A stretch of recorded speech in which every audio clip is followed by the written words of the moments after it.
Welcome to your 2020 reading. So we're already in to the new year. I hope things are going well so far and that there's some excitement around what the new decade can bring.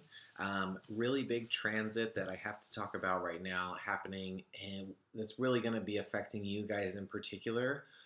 Because Saturn and Pluto have both come into conjunction for the first time in, I believe, centuries. Like it's an event that hardly anyone we know has ever witnessed, or maybe no one that's alive has actually witnessed before. So it's really exciting, but you're very, very likely to feel extremely overwhelmed and chaotic right now because Saturn is all about order, rules, duties, basically showing up for things and being diligent, ambition, and just planning in general. And right now, being in such close proximity to Pluto, the planet of destruction, chaos, death, it's going to be a whole new game plan that's coming at you guys, whether it's in work, whether it is just within your own life itself. It's just going to affect you guys a lot stronger because Saturn is your sign's ruler. So it's very good. It's going to be very common for you guys to be going through a lot of transitions. Over the next few months, like in a bigger way than most of the other signs are. Um, and just, I know how it's going to feel so uncomfortable because you guys really, really kind of do like control out of all the signs, or at least you like to have some sort of a plan, and so Scorpio really brings in kind of like tower energy where things just kind of crumble a little bit, but it's in a way to make room for like great new stuff because right after Scorpio comes Sagittarius, which is aiming as high as you can go. And then you guys are the ones that like achieve that dream and get rewarded for it. And because you put in the time again and again and again, and you just kind of, you're like the don't stoppers in the zodiac. You're the ones that just do it and do it and do it and just until it's done, basically. And so there's always a lot to commend Capricorns for, but I just think they often get ridiculed for just how hard they can be. It, is not the easiest sign to address, or maybe it's not the most welcoming sign for people that like excitement and new things. It's probably one of the uh, lesser recommended signs to go out and find. But if you really want to achieve some results, if you really want to take your ambitions and make something out of them, like I feel like Capricorn is the sign to find some advice from. But yeah, the Pluto is really just going to kind of bring you guys to your knees. And it's going to feel very debilitating. It's going to feel like everything that is coming, to an end. And so it's really not, it's important to not lose sight of what can be and what there is room for in your life that you guys just aren't addressing, because I think we all get tunnel vision, and so when we're really, really focused on one thing, the other things kind of slip through the wayside, and it can be very hard to multitask when your ambitions are just so high. You know what I mean? Like you can't be perfect at everything simultaneously. I know that we as humans always have goals and that we think that we can do it all, but the reality is a whole different story. There's things that are always going to be out of your control, different variables, the weather, other people, it's just, there's so much. So just really take this opportunity, please, like I was saying, the tower, please take these opportunities to bring about what you need that you haven't given yourself a chance to really acknowledge yet. What have you been blind to? Because Capricorn represents sight. It represents your eyes. And You often find a lot of Capricorns have glasses because I think a lot of times our work and our routines can obscure our vision.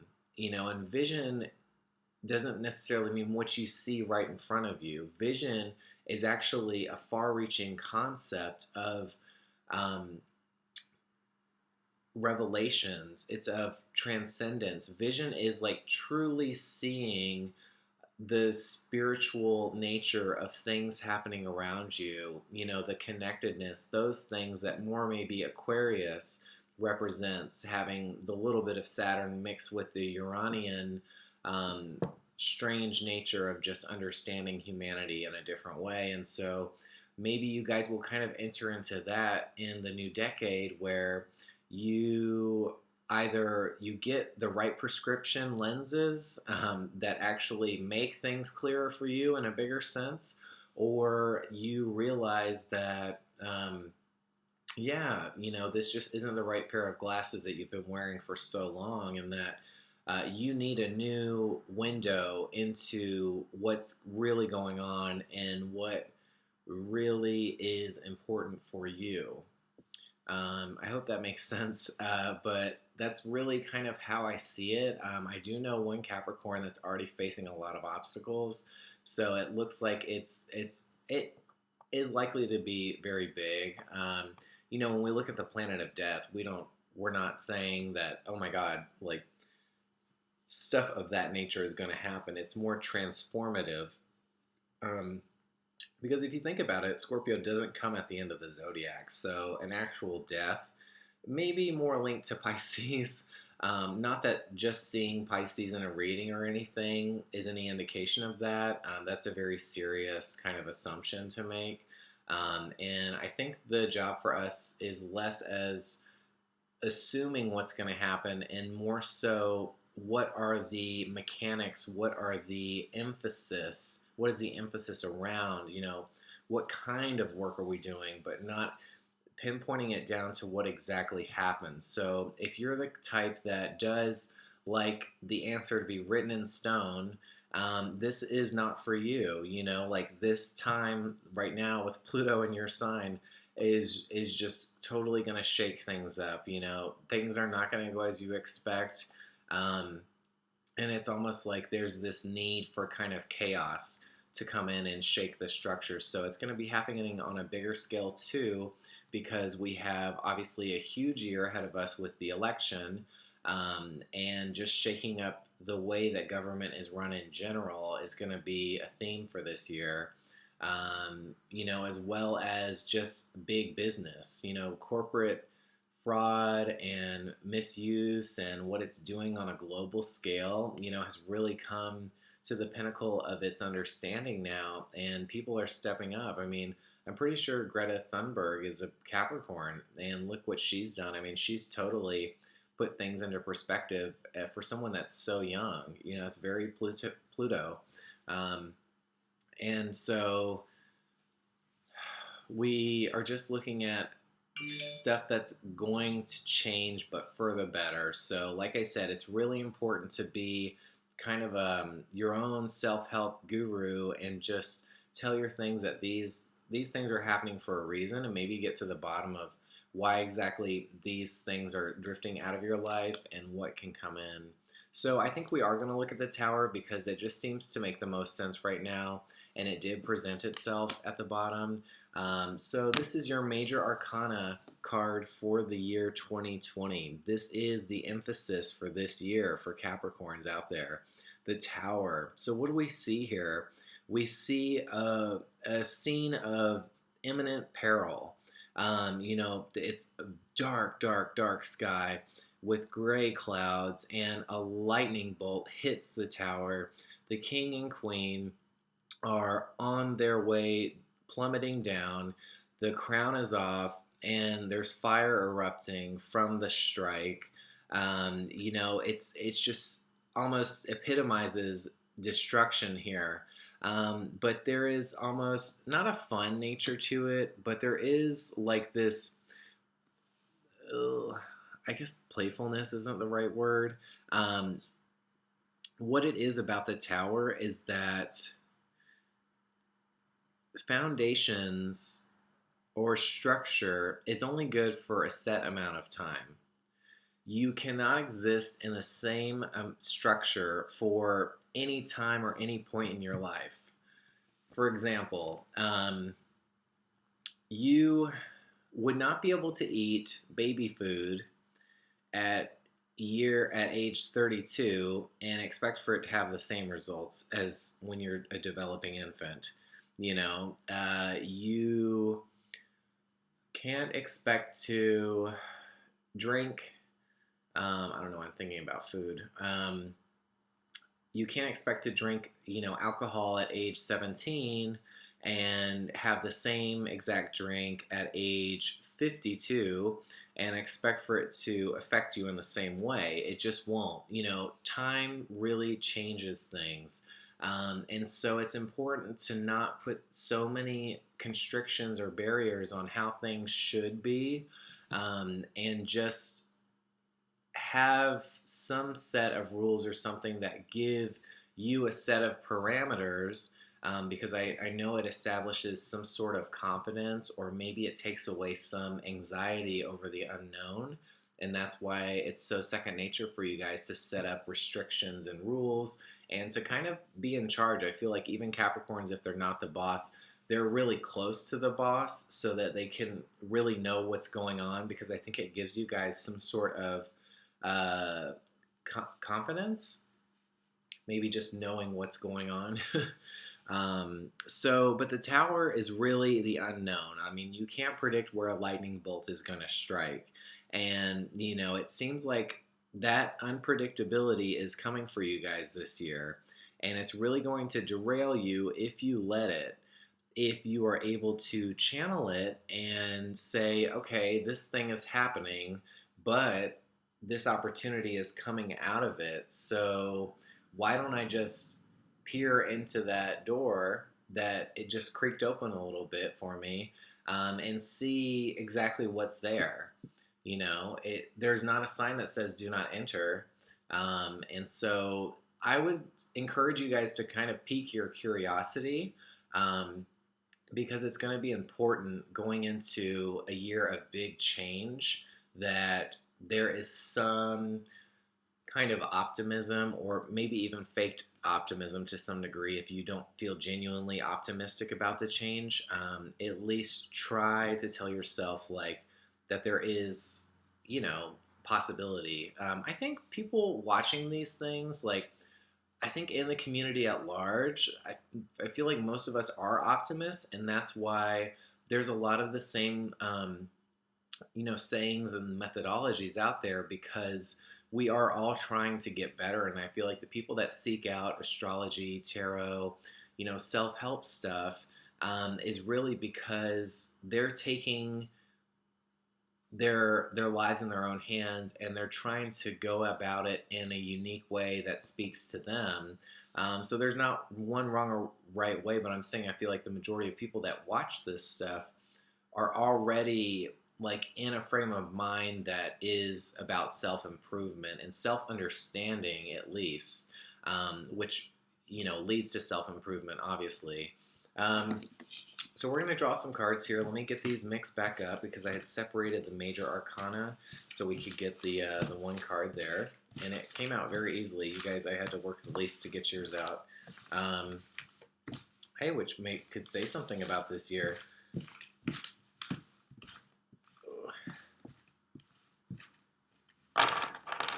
But the Tower means really like unexpected changes that are going to feel at first debilitating. But what is that saying about when you hit rock bottom, the only way to go is up? That is going to be 2020 for you guys.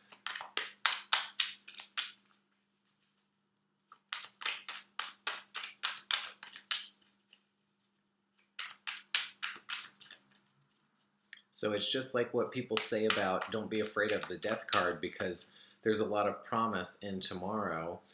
When you lose something out of your life, nature has a tendency to make room for something else, maybe something else that's even better suited for you. especially if it's kind of like an undeserved loss. There's a lot of karma out in nature. Okay, so 3 cards here. Okay, so that first card always reminds me of you guys because it represents a lot of um, values that have just been passed down, handed down, like a lot of tradition, and it involves the community. So it's like a lot of like I see like a lot of political stuff in here. Like if you are involved in your city's like city council, some sort of like established like government or regulation. Um, but the Four of Pentacles really kind of represents holding on to things for comfort's sake because they give you a sense of value, whether it is a law or whether it is just, a simple routine. Like you get up at the exact time every morning. This is the time to change that stuff is like, are you just getting up because you uh, feel like you need to be up at a certain time to really start your day, or are you getting up so you can see like a certain program in the morning as you're getting ready? Expect for like the little things in your life to really start reshaping, which can be very like immobilizing at first because I have some Virgo placements and I know how routines can be for me. Um, but this could also be, just how confining people can be when it comes to boundaries, when it comes to tradition. And so, this is somebody that maybe has the means to help the community to maybe be involved in a charity or something, but they almost have this selfish nature that doesn't allow them to give and receive. It doesn't allow for the balance here. And so, there's a lot of kind of not manipulating, but there is a tendency to just say no. And I think that really gets associated with your guys' sign. You're kind of like the ones that you don't go to ask for something because I feel like if you go to a Capricorn, like it's often that they are just going to say no, especially if you don't, meet the requirements. So this is really going to shake up what requirements even are, like in a bigger sense for you guys. So temperance in reverse represents there is a misalignment of balance. So balance is not achieved here. Like there is something that's throwing it off, and it could be your own sense of indulgence because we see with this card that someone kind of wants to just keep having things for themselves, maybe too much when there's an opportunity to share.